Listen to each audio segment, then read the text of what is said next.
This week's feature car is a stunning 1955 Ford Crown Victoria, owned by Bob Anderson.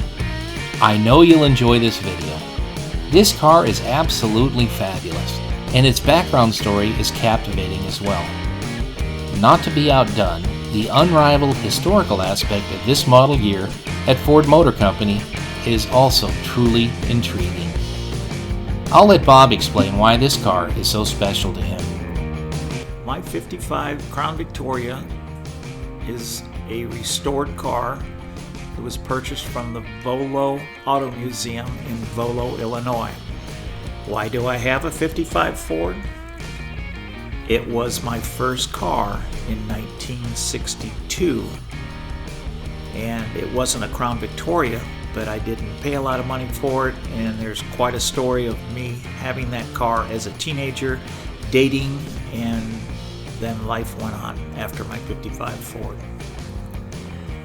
I remember I was born in South Bend, Indiana, and when I was 11 years old, which was a long time ago, I remember sitting in the front yard and I would be playing with little toy cars, and these teenagers or guys in their 20s were going by in their 55 Chevys and 55 Fords, and they were in second gear with glass packs, and I'm looking up as an 11-year-old boy and saying, I'm going to have one of those cars someday.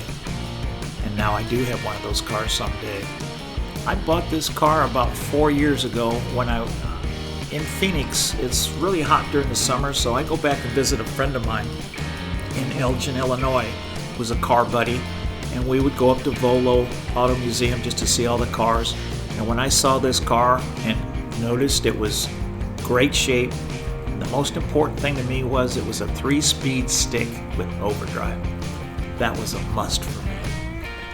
And a little bit of story about the car. We looked at it and said, wow, this is really neat. And then come to find out, it was already sold. So there goes that car. So I come back to Phoenix, and about, maybe a month after I was back, my buddy calls me up and says, hey Bob, that 55 Crown Victoria is back on the website. And I'm going, okay. So I called up Jay, who was one of the owners of Volo, and he told me that that car did get sold, and it went to Albuquerque, New Mexico. The guy fell in love with another car that Volo had, which was a 55 Ford Sunliner convertible. So he traded the Crown Vic back, and that's why it was back. And then I made the deal right over the phone, as is, whatever, and bought the car, which I wanted to have and thought I would never get it. But we looked it over when it was on the lot. It is a rust-free car, solid floorboards, rocker panels are original, and it ran very good. And so now I'm the owner of the car.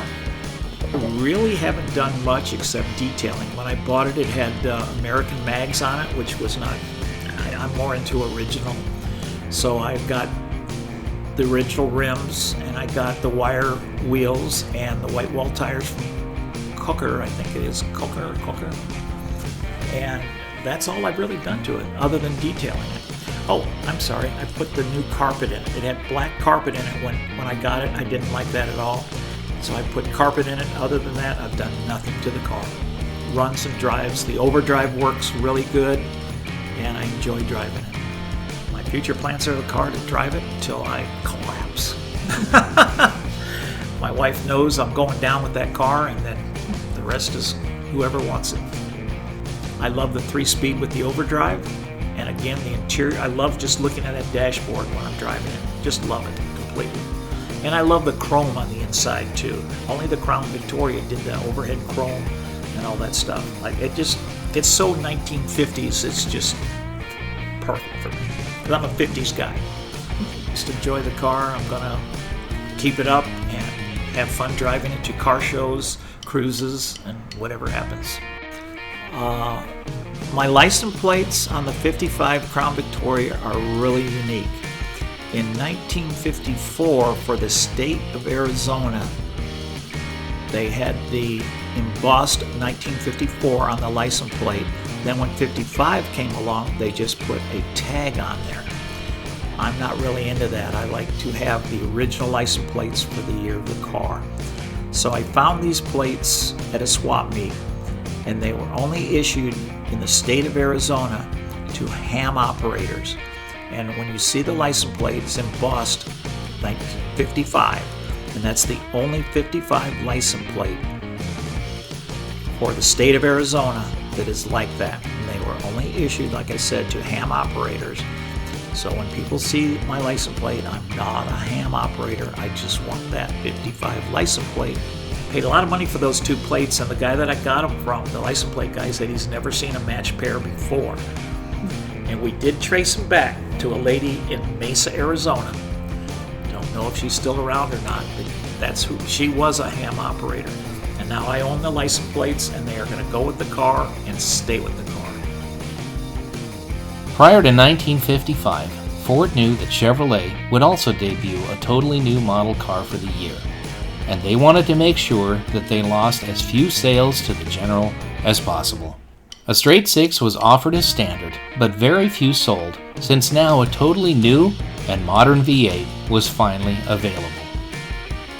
265 cubic inches was the one and only displacement V8 that year at Chevrolet, and it comes in three configurations: a 162 horse 2-barrel, a power pack with a 4-barrel and dual exhaust producing 180 ponies, and later that year, the coveted 195 horse Super Power Pack, complete with a solid lifter Duntov cam, higher compression pistons, and a free-flowing dual exhaust system. All under the hood of what many people consider one of the most classic designs to ever come out of Detroit. Over at Plymouth, the low-price line from the Chrysler Corporation, they debuted their forward-look styling. Plymouth was now offering a handsome line of cars, and they also had a new V8 displacing either 241 cubes and making 150 horses, or the slightly larger 259 cubic inch version putting out 167 ponies. The tried and true Flathead 6, displacing 230 cubes and producing 117 horses, could still be found under about 40% of all 1955 Plymouth hoods. Yep, 1955 would certainly be a great year to be a car fanatic. In the ensuing years, the styling and horsepower of the Big Three's offerings, as well as some of the independents, would just get better and better. No, having the new Thunderbird would not be enough, so Ford had to really step up their game. The T-Bird easily held the #1 spot as the sales leader of sporty cars over the Corvette, although it could be argued that each car was geared towards a different market. The Bird was more of a personal luxury car, while the Corvette, now with a standard V8 engine, was a sports car performance model all in one.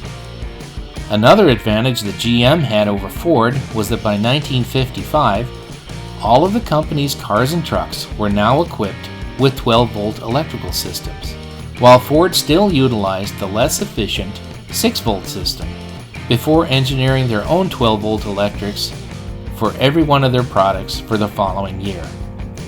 Our feature car has been converted to the more practical 12-volt system. 1955 was a notable year at Ford for many reasons. Although they did not outsell their old rival Chevrolet, they did have their best model year sales totals since 1923. A big reason that they were able to accomplish this is because several new assembly plants were now in full operation. A new plant in Wawa, New Jersey replaced an aging plant in Edgewater, while at the other end of the country, the new San Jose, California plant took over for the old Richmond, California facility. Later that year, Louisville, Kentucky supplanted an aging complex in the same city. The totally redesigned 1955 Ford passenger car lineup is longer, lower, and wider than its predecessor, but not by much. Now equipped with the new front suspension called Angled Poised Ride, also known as ball joints, and first seen in the previous year's offerings, gives a much more solid and comfortable ride than the old Kingpin design. A completely new frame helps to give these cars larger dimensions, both interior and exterior, than just 1 year earlier. Surprisingly, this major change only increased the wheelbase a ½ inch to 115.5 inches compared to the 1952 to 1954 models. The overall length increased by only 0.2 of an inch, but the overall width increased by 2.4 inches. All of these features make these cars heavier than any previous Fords. For this year, there are 4 series of passenger cars available. The all-new Fairlane, named after Henry Ford's Dearborn, Michigan-based estate. The previously known Custom line is now a mid-series car, and the main line was the bottom line car, and all of the station wagons were now classified separately. All were designed by the incomparable Franklin Quick Hershey, and all were standard with the inline 6-cylinder engine backed by a Ford-built 3-speed manual transmission. Ford's marketing department had an entirely new ad campaign going on now, advertising to young families, particularly new suburbanites, the need and affordability of having 2 cars in their driveways and garages. Ford devised a brilliant advertising strategy, and no doubt soon had many 2-car Ford families across the country. New styling features of the Ford car lineup in '55 took their cues from the innovative characteristics of the Thunderbird, also penned by Hershey. Styling touches included a curved windshield, a new instrument cluster, now called the Astrodial control panel, was one of the first things front seat occupants would notice. This trait, where all the instrumentation is round, is the feature car's owner's favorite thing about his car, particularly the radio. The only feature that is a carryover from the previous year is the backlit speedometer. The grille is now characterized with a concave lattice capped at either end with 2 large chrome parking lights. On the rear deck lid, all Fairlanes are seen sporting a new molding that spanned the entire width of the lid and is featured with an inlaid checkerboard pattern. A distinctive chrome eyebrow was added above each headlight to help distinguish these models as the uppermost trim series. All Fairlanes also feature a chrome strip on both of the car's sides, starting at the top of the front fenders, dipping down to about the middle area of the car's profile on the door's sheet metal into a V shape. Then they concluded at the end of the quarter panels. These one-of-a-kind moldings are known as the Fairlane sweep. This molding allowed for visually captivating 2-tone paint color schemes. In fact, with 13 originally available colors, and then 3 new and exciting spring colors, along with interior color availability, over 200 different and unique combinations could be ordered. At the car's rear, 2 die-cast chrome moldings extend from the C-pillar across the quarter panels and end just above the jet tube tail lamps. Finally, the tricolored Ford crest, seen on the hood, sides, and deck lid, was also new, having 3 obvious tips on the top, making it appear more like a crown, and the lower series cars could still display the previously used traditional red, white, and blue crest. Judging by the Fairlanes seen nowadays, one would think that all were 2-tone color combinations. That assumption would be incorrect. In fact, all Fairlanes were standard in single-tone colors. Next, a buyer could select what's called 2-toning, where the top is a different color than the rest of the car. The most popular option for colors is known as style toning. This is the most often seen motif in advertising that Ford used for this year. Like other color combinations, Ford specified what colors could be ordered, along with the interior trim color selections. But there are always exceptions. Also, dealers are known to have repainted cars to their customers' specifications. Style toning consists of a below-the-side molding primary color that is also used on the top, and the car's midsection and part of the greenhouse were sprayed the secondary color. On all Fairlanes except the Sunliner, the lower body and top were darker colors to contrast with a light color. However, on the Sunliner, this was reversed, with the lower body a lighter color and the midsection a darker color. This is because the lower body color needs to contrast with the convertible top. The tops are available in white, black, tan, and blue. The only exception to what enthusiasts now call the Bumblebee, or the goldenrod yellow and raven black combination. It is seen as both primary and secondary color combinations. On our feature car this week, the colors are called Mountain Green for the dark and Neptune Green for the lighter hue. Interior trim choices on the Fairlane were all two-tone, some having vinyl inserts and some with woven nylon, sometimes erroneously called cloth. On cars built earlier in the year, Ford designers spaced the pleats found on the seats and door panels at 1 inch wide. This effect was accomplished by heat sealing the pleats. Unfortunately, as outside temperatures started rising, the pleats started separating. So Ford began using 2-inch sewn pleats to solve the problem. It's unclear exactly when this change occurred, but our feature car has the 2-inch pleats. Today, reproductions can be ordered for either width, and they're both sewn. Standard features for the Fairlane series probably seem comical to people who've only seen cars from the last 30 years or so, but all these things were a really big deal in the mid-1950s. The top models for 1955 all have armrests and ashtrays in both front and rear areas, 2 sun visors, full carpeting, except the Sunliner, which had a rubber mat, interior courtesy lighting, foam rubber internal seat cushioning, a deluxe half-ringed horn ring, bright moldings surrounding the automobile's greenhouse, and a manual stem winding clock. Only the Crown Victoria had a foldable rear armrest. The top-ranking model for glitz, style, and glamour for the 1955 Ford lineup is, no doubt, the Crown Victoria.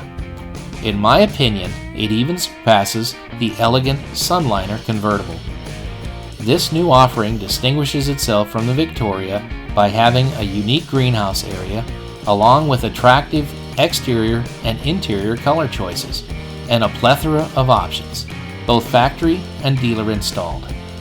These cars are like anything else in the industry that year, especially in the low-cost price field.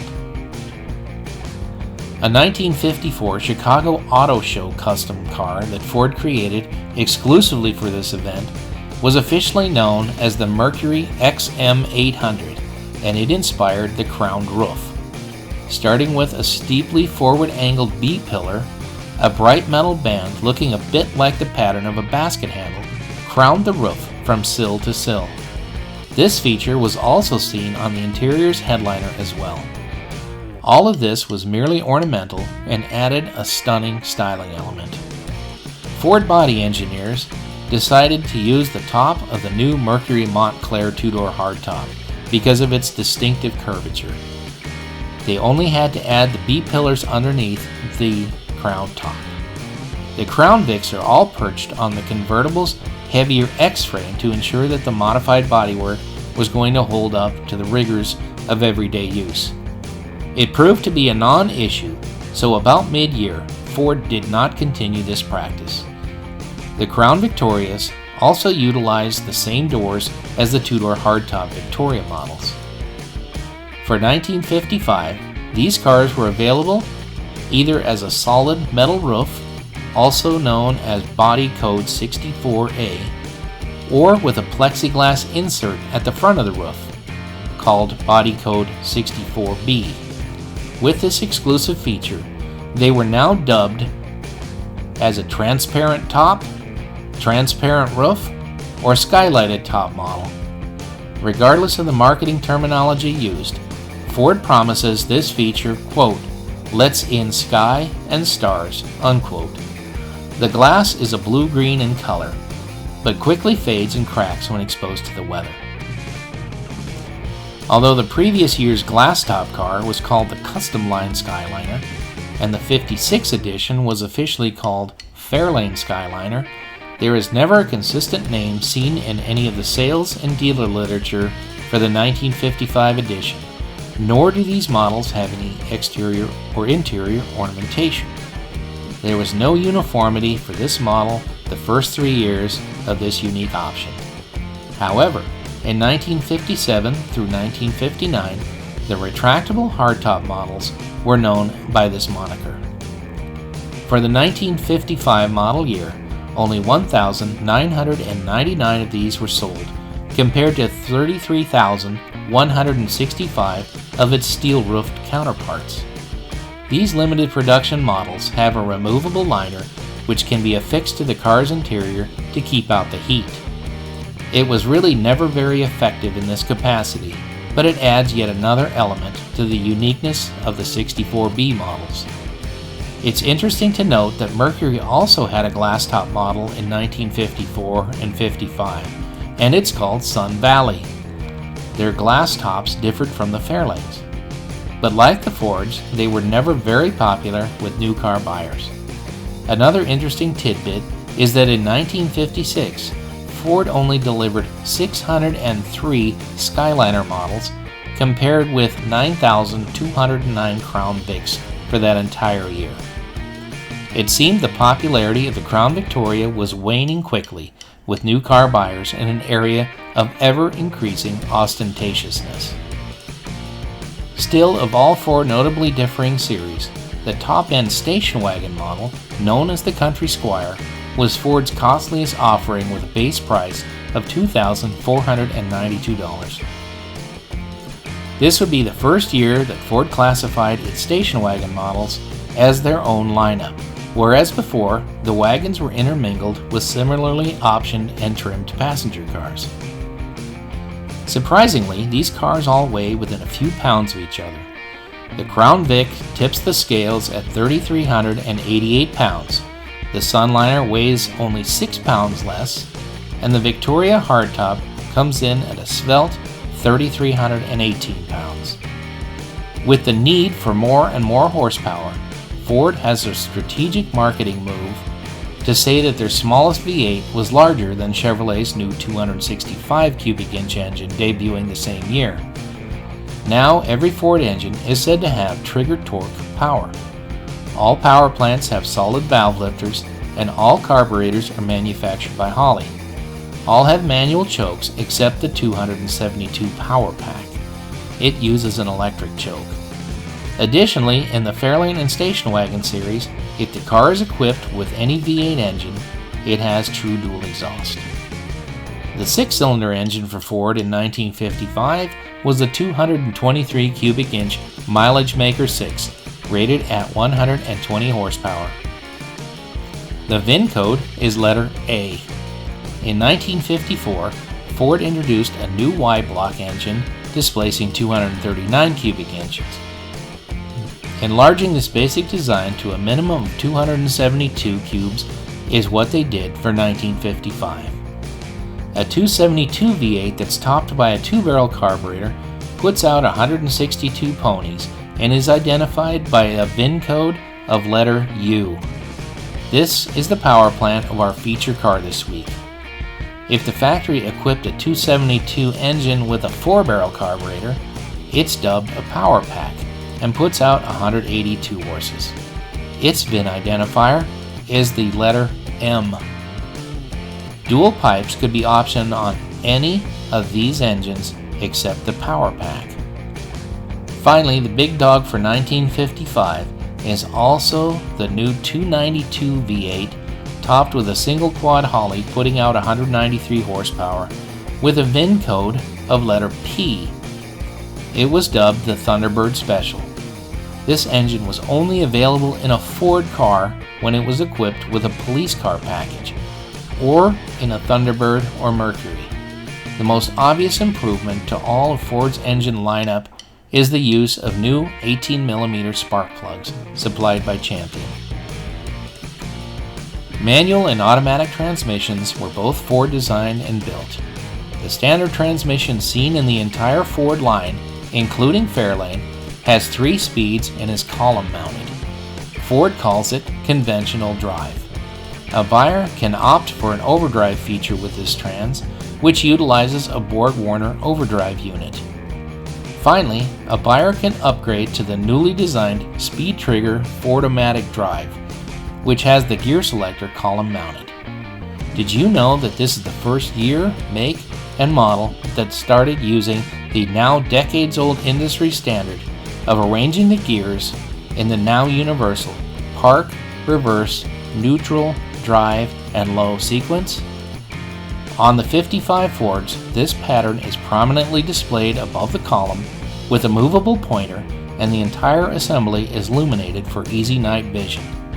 Ford calls it Safety Sequence Selector, and it was a precursor to many more safety features they'd incorporate into the 1956 models under the general heading of lifeguard design. The optional equipment list is quite lengthy. In addition to engines and transmissions, the usual options that a mid-50s buyer expected to see were things like Swift Sure power brakes, Master Guide power steering, a Magic Air heater, AM radio, power lift windows, 4-way power front seat, deluxe wheel covers, and fender skirts.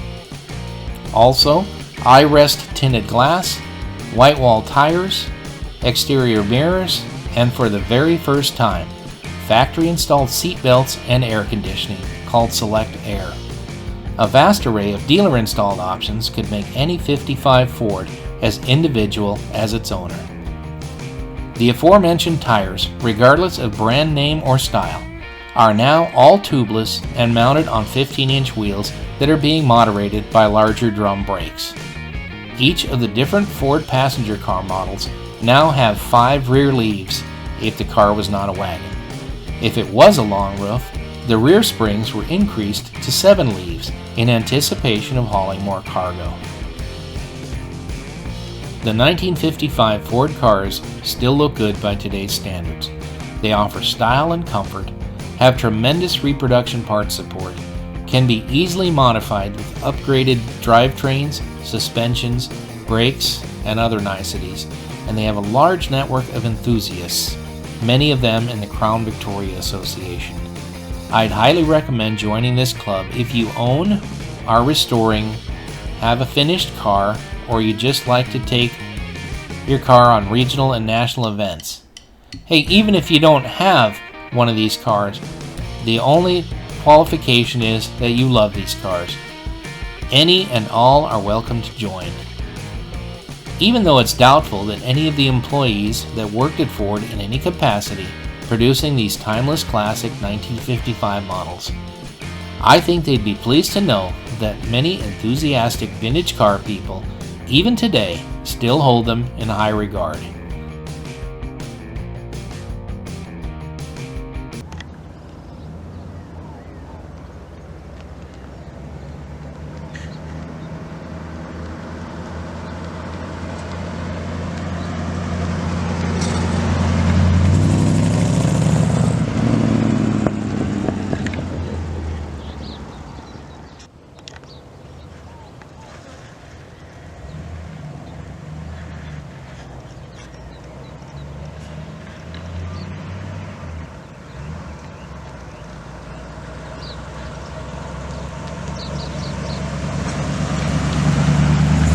I hope you enjoyed this first full feature on my channel.